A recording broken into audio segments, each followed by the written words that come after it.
oli ku BMTV Africa. Amanya n'eddoboozi mpitibwa musajja wa beene akuramo ow'emisayi emitabule. Sijja kyogerako, sijja kitwala wamu. Olwaleero nzize n'omulamwa omulala ng'era bulijjo bwe mbeera nzija mbuulirira abasama abali South Africa.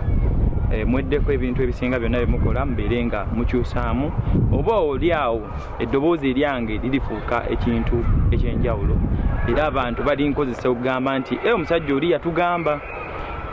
Olwaleero nze n'omulamu okugamba nti gaziya enfunayo. Abantu abasinga balina obuzibu bumu, bali awo centered in one place. Omuntu abeera nga oli mu kifo kimu toyagala kwekululako kugamba nti kanzire wali kanzire wano. Olwaleero okeera ku makya n'ogamba nti nze gundi nvuddeyo ngenda kukola ekintu bwekiti ne bwekiti, oba oyagala kulemera ku ekyo kyokka ky'okola. Kugamba toyagala kugambako nti obana kangezeeko nekiri. Abantu abasinga mutya okukola losses. Abantu bangi nnyo babeera awo ng'agamba naye kiringa kukeera ku makya n'oga kanzigulewo edduuka.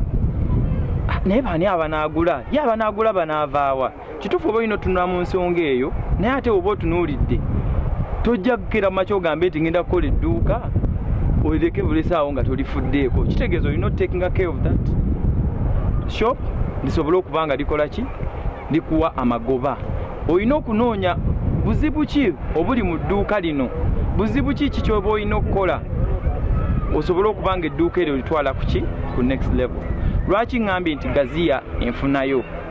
Okugaziya enfunayo wokera ku makya ng'olina omulimu gw'obadde okola, tolemera ku mulimu ogwo gwokka.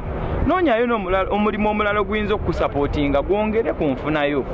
Abantu abasinga bavaayo ne babeera nga bw'aba alina akalimu kakola afiira kwako n'ogamba waki omuntu ono ngo naye olina obudde bwonna obusobola okuba nga olina n'akantu akalala koyiyaako ku mabbali, naye n'olemera ku ekyo kyokka n'ogamba kino kye ŋŋenda okukola sijja kivaako. Mu butuufu banno ne bajja ne bakuyitako ne bavuga amamotoka amanene n'odda mu kuzimba mu mutima.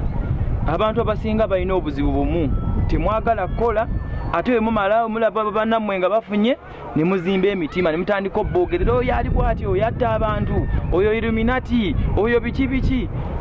Omuze guno ngulabye nnyo mu Bannayuganda. Lumu nali ekyaddondo awo ne nzija. Omuntu omu yali ayagala mutwalako. Mu butuufu yaŋŋamba ekigambo, naŋŋamba munnange nze nti abantu ennaku zino, ne mubuuza lwaki. Munnange abantu ennaku zino ba Illuminati. Naŋŋamba lwaki omuntu ono ayogedde ekintu kino? Abantu balina mentality bagamba nti kasita obeera ng'oyinamukko akasente akayitibwa akasimbi obeera Illuminati, kitegeeza oba osacrificinga abantu. Bakitwalira nnyo ku mulamu ogw'okubeera nti there is something that you do for you to be able to earn all that money that you have. N'atamanya nti ate waliyo sacrifice endala z'okola ez'obuteebaka. Those are the sacrifices that people are talking about, not sacrifices for you to go and slot someone's neck. Sacrifice abantu zibakola ningi nnyo ne weerekereza ebintu bingi osobole okubeera nga ofunamu in future.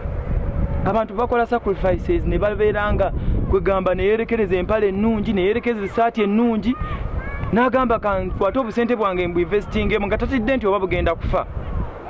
Olwaleero wenjogerera wano bantu bangi nnyo bendabirako. Ningamba omusajja oyo alabika ya sacrificinga time ye nnyingi nnyo okubeera nga atuuse waatuuse. Naye ate abantu abamu ye ajja kitwala nti gundi Illuminati. Nja kutwala example of Mr. Ivan Semwanga. Bantu bangi nnyo bamuyita nti is Illuminati. That's not the case. Omusajja oyo asacrificinga bintu bingi nnyo okubeera nga ali bwali, oba bintu bingi nnyo byakoze okubeera nga ali bwali. Kati gw'ova eri n'ogamba nti is Illuminati, kitegeeza oba totegeera ky'oyogera. Ate era Uganda abantu abasinga kyetaaga mugende munoonyereze nnyo what is Illuminati.